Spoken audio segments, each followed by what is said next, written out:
This week on Vatican Connections, Pope Francis meets with women religious from around the world. The Vatican marks the month of Mary, and the Swiss Guards get new members.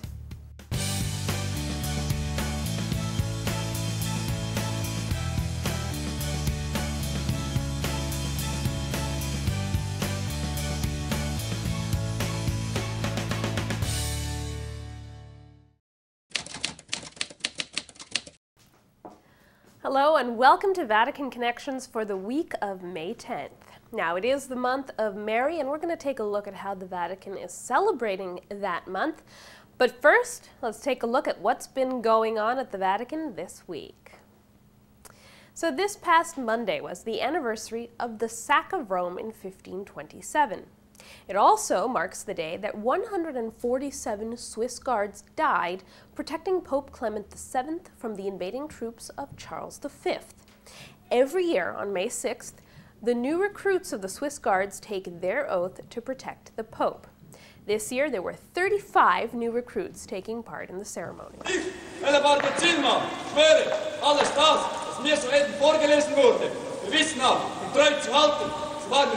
Unsere heilige Patrone helfen.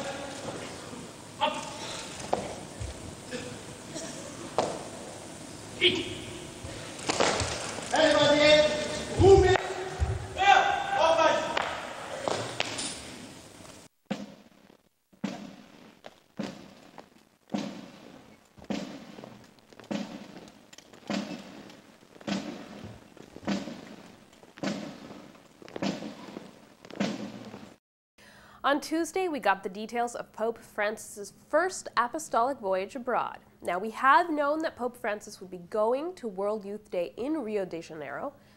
Now we know exact dates and we have his full itinerary.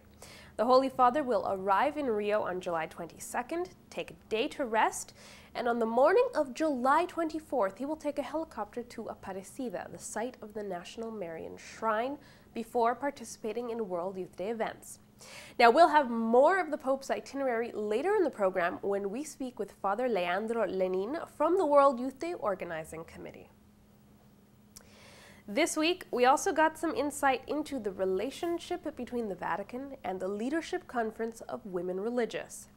The group represents about 80% of religious sisters in the United States, and last year the Congregation for the Doctrine of the Faith ordered a major reform of the organization, saying there were serious doctrinal problems with the group which could affect many people in consecrated life. Since then, the LCWR's leadership has been working with Archbishop Peter Sartain of Seattle to make the changes the Vatican wants. Well, last weekend, Cardinal João Braz de Aviz, who is the head of the Congregation for Societies of Consecrated Life and Societies of Apostolic Life, celebrated Mass in Rome with the members of the International Union of Superiors General. After the Mass, he gave an interview in Italian that was posted on the organization's website, and in that interview, he said the revision of the LCWR's statutes must take place, but it must happen with dialogue. He said it's not a matter of we're right and they're wrong, but of believing it is possible to have a dialogue, something which has not taken place previously. The next day, the Vatican issued a statement essentially saying the media misinterpreted his words when they reported that there appears to be a divergence between the CDF and the Congregation for Religious when it comes to renewing religious life. The day after that statement was released, Cardinal Braz de Aviz spoke to reporters. He repeated his call for dialogue, and he said there are difficulties in the renewal process and both sides have to help each other by clarifying and explaining what they mean when they say certain things. But to do that, there must be a relationship of trust. The Cardinal also said the relationship between consecrated men and women needs to mature. He added, quote, "Before, to protect ourselves, we stayed far away from each other, and this means we don't know each other. This leads to not having trust in the other because they don't know each other." The LCWR has not made any statements about these comments. Now, it is the month of Mary, and our Pope has a personal devotion to Our Lady. Catholic News Service has more on Pope Francis's devotion to Mary. Dialogar con él, sacar tiempo para la oración. En este mes de mayo recuerdo la importancia y la belleza de la oración del Rosario. Con su recitación meditamos los momentos centrales de la vida de Jesucristo, tratando de que Él sea el centro de nuestros pensamientos, atenciones y acciones.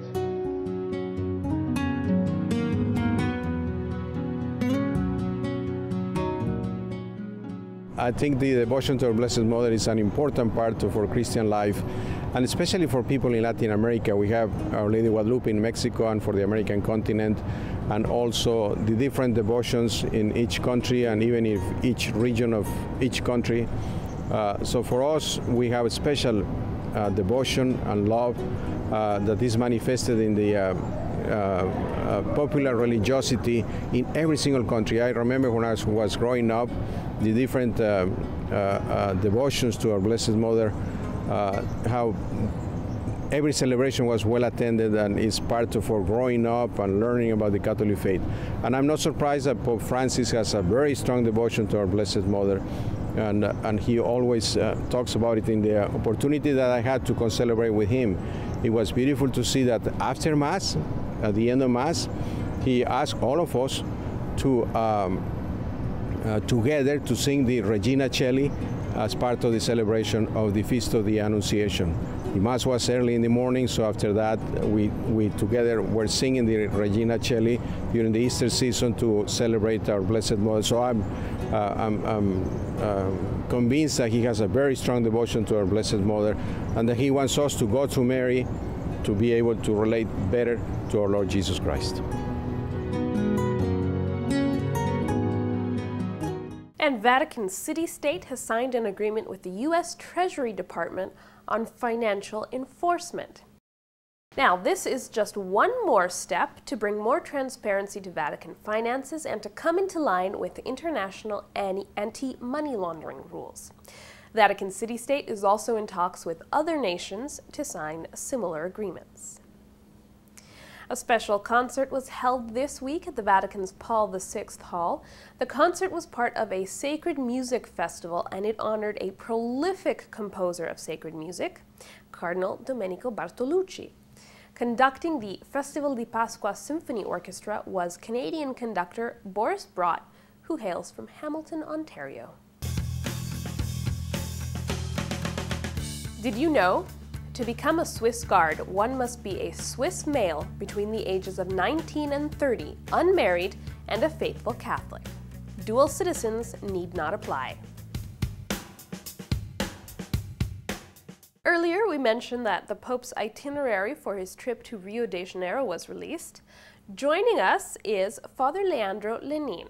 He is the Director of Pastoral Preparation for World Youth Day 2013. Thank you for joining us, Father Leandro. It's a pleasure to have you here.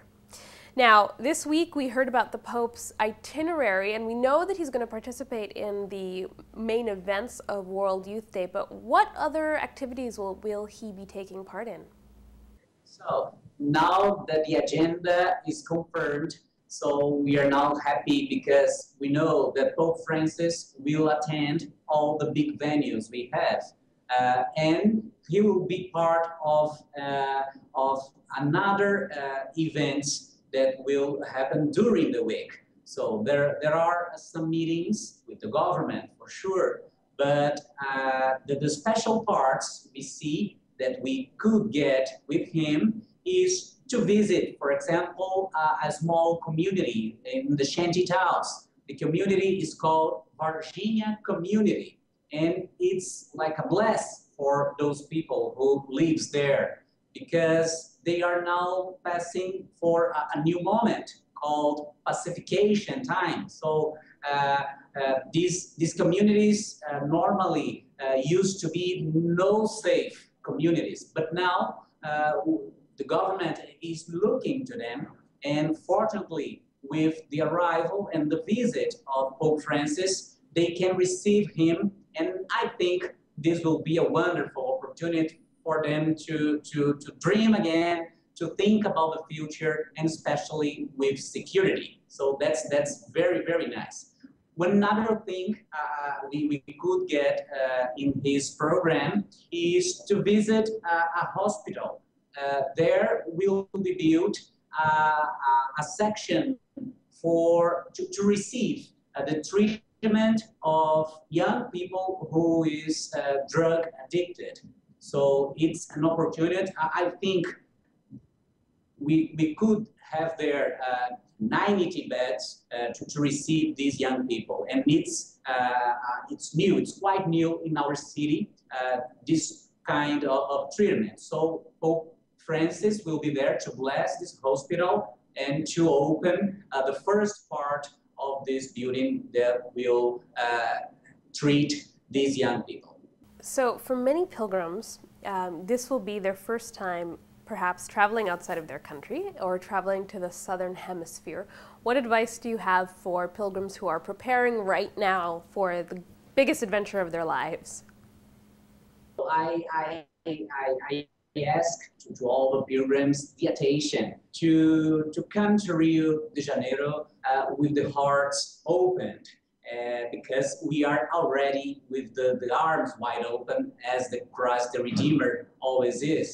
And the other part is to be sure that all the instructions we have in our website, they have already read, because there we give information on how to prepare the backpack, where to go, where to eat, things related to security, things related if something happened, healthy problems maybe, or even problems regarding documents or the airport or the walking around in the city. So we are preparing a huge party. So all the pilgrims must have this attention to come here to Rio prepared. And the last thing I can't forget about it is to pray. Pray for the trip. Pray for the organization that we are here working hard to receive everybody. Pray for the Pope, and pray for the other young people, Catholic young people that will come from all around the world. And my last question for you, Father Leandro. We also heard this week that John Paul II's relic will be in Rio and it will be arriving July 7th. Do we know where that relic will be housed? Will the pilgrims in town for World Youth Day be able to venerate John Paul II's relic? Yeah, we are amazed with this precious gift we received from Rome. So they let us bring this relic, and we don't know yet where it will be, but we think it should be a place, a huge place, a beautiful place, where all the pilgrims can be there, stop a little, make their prayers, and remember of this big man, as we say this unforgettable John Paul II. For sure, it will be a special moment, and we are preparing this place with all attention for all the pilgrims be part of this as near as they can. Well, thank you, Father Leandro, for this, and we will see you in Rio.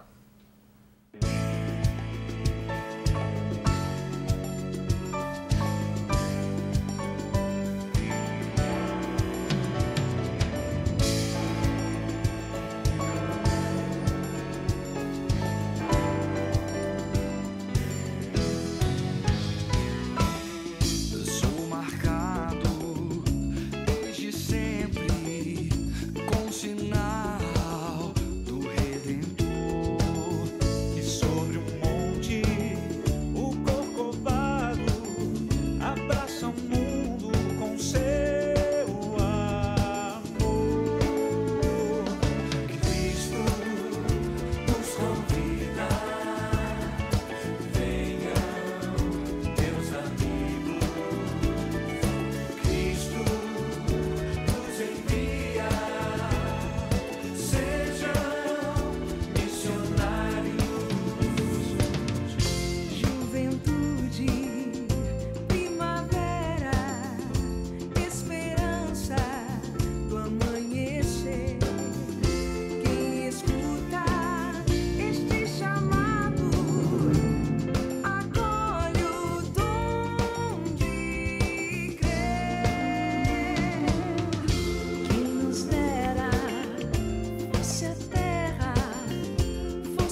Time to look through the papal agenda. Last Saturday, Pope Francis made his second visit to the Basilica of St. Mary Major. This time, he led the recitation of the Rosary with the faithful of Rome. Now, upon entering the basilica, he venerated a crucifix, and this essentially served as his act of taking possession of the basilica. After the Rosary, he gave a short meditation, and he said there are 3 ways Mary helps Christians grow and develop. Among them, she helps people face and overcome challenges instead of shielding them from difficulties. Why? He said if young men and women grow up without ever having to face challenges, they will grow up to be spineless. After the Rosary, he went outside to say a few words of greeting to the people gathered in the piazza outside the basilica. Then, on Sunday, Pope Francis celebrated Mass with members of confraternities. This was at St. Peter's Square, where once again the plaza was full despite the rain. He told the confraternities they are a sign of popular piety, and that is important because it can create a place or a space for people to encounter God.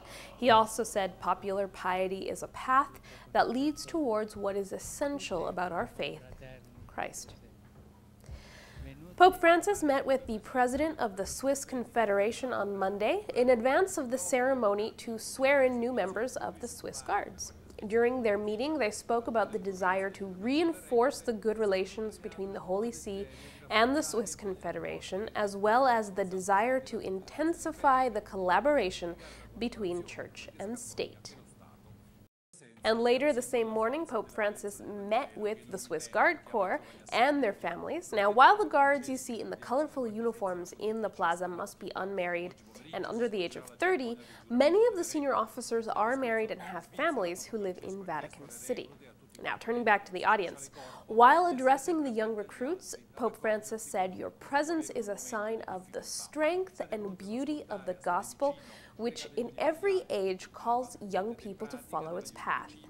He also said their time in Rome is a privileged time in their lives when they can breathe in the Catholicity of the city and deepen their relationship with Christ. He added, "Dear Swiss Guards, don't forget that the Lord walks with you. Don't forget that the Lord always works with us."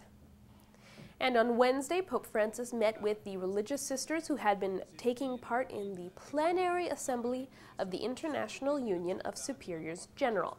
He spoke about the vows of poverty, chastity, and obedience. He also reminded the women that they must be what he called spiritual mothers. He said spiritual maternity is important to the Church, and he said you cannot understand Mary without her motherhood. You cannot understand the Church without her motherhood, and you are icons of Mary and the Church. He also said that true power is about service, and the best example of this is on the cross. And on Friday, Pope Francis met with Coptic Pope Tawadros II. And it's time to take a look at the resignations and nominations that were announced this week. First up, Dallas, Texas is losing an auxiliary. Bishop Mark Seitz becomes Bishop of El Paso, Texas. Now that see has been vacant since 2011 when Bishop Armando Ochoa was made Bishop of Fresno, California. Jesuit Father Michael Barber will become Bishop of Oakland, California. Father Barber is currently Spiritual Director of Formation at St. John's Seminary in Brighton, Massachusetts. He has also served as a military chaplain and was called to active duty in 2003 to serve the troops of the 4th Marine Wing when they participated in the invasion of Iraq. Ireland has a new bishop as well. Father Dennis Nulty of the Diocese of Meath will become Bishop of Kildare and Loughlin. Father Nulty has been a parish priest for the last 15 years. He's also been chair of the Council of Priests in his home diocese of Meath. He will become the youngest bishop in Ireland. Pope Francis is also paying careful attention to the Diocese of South America, especially Argentina. This week it was announced that Bishop Fernando Maletti will move from the Diocese of San Carlos de Bariloche to the Diocese of Merlo Moreno. Bariloche is a city in the southeast of Argentina, nestled in the Andean foothills. It has a population of about 170,000 people and 19 parishes. Merlo Moreno is basically a suburb in the greater Buenos Aires area and has a population of 850,000 people and 35 parishes. Well, it's that time again to answer questions that we've received from you, our viewers. So let's get started. Now, Dave is thinking ahead to World Youth Day, and he wants to know how many people do they expect at World Youth Day in Rio? Very good question, Dave. Earlier this week, organizers announced that there are 215,000 pilgrims registered for World Youth Day so far, and 60% of those registered are from Brazil. Now, Mike wants to know what changes has Pope Francis made and why are they significant? Well, very good question, Mike. Now, while the changes in style might seem a bit superficial, my Vatican Connections tell me that they are having a profound impact on the atmosphere inside Vatican walls. There had been a bit of a build-up in tension during the whole VatiLeaks situation, but now for the first time in a while, people are relaxed, they are happy, and they are treating each other with the kindness that one would expect at the heart of the Church. Now also, Pope Francis is taking his time in announcing major changes. This means he's not going to accept the status quo. He's going to keep things running smoothly while he studies the internal dynamics and issues and figures out what permanent changes need to be made. The creation of the advisory panel we spoke about last week is significant because he chose people outside the Roman Curia. He wants an unbiased view of the Vatican. Now, if we turn to episcopal appointments, he's not just moving around already ordained bishops. He is tapping bright, experienced priests to become bishops. In Argentina especially, he's appointing bishops who are pastorally similar to himself, showing that he is serious when he says he wants a poor church for the poor.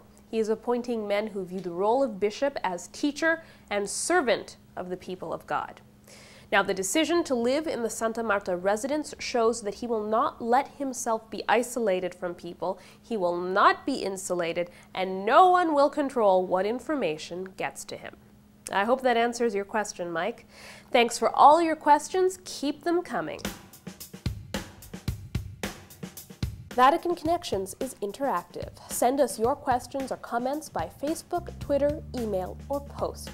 Via email, send comments to info@saltandlighttv.org, and by post, send letters to 114 Richmond Street East, Toronto, Ontario, M5C 1P1, Canada. As we mentioned at the start of the program, it is May, it is the month of Mary. So our Roman profile this week takes a look at the icon of Mary that is kept at the Basilica of St. Mary Major.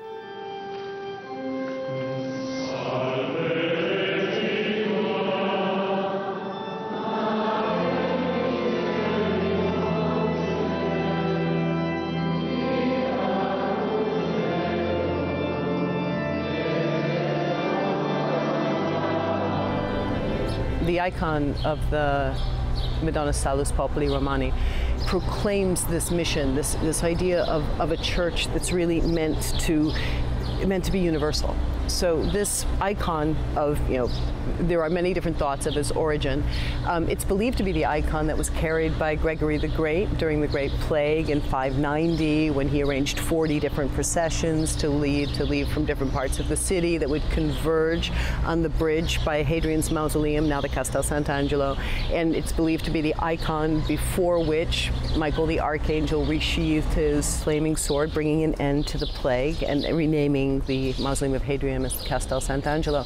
But so that wonderful icon has always been associated with healing. It's part of the story of the health of the Roman people, the Madonna of the health of the Roman people.